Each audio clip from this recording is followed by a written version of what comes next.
in the treadmill of doing. And so I had time to think about things that I hadn't.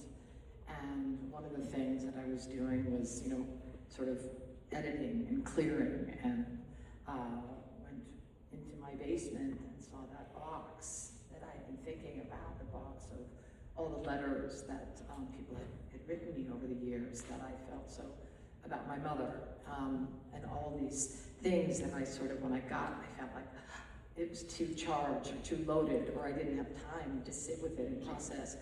And so I put them all in a box, and I just felt ready. And as I opened them, and I saw these beautiful letters, the time that people took, sharing stories about my mother, sharing photos of my mother, saying, I think you should have this, was so deeply meaningful and resonant for me. And I sort of delved into the box for the first time and could feel myself just having new space to enter into this world. And so I started cold calling people that were all in their 90s. And I'm praying that they're still alive and that they'll answer the phone and that they haven't moved. And some did, and it was extraordinary. And now, of course, I can't remember if it was a letter or this woman on the phone who shared with me that she used to sit outside my mother's house and listen to her practice the violin. She played the violin with my mother. And it was so extraordinary to me.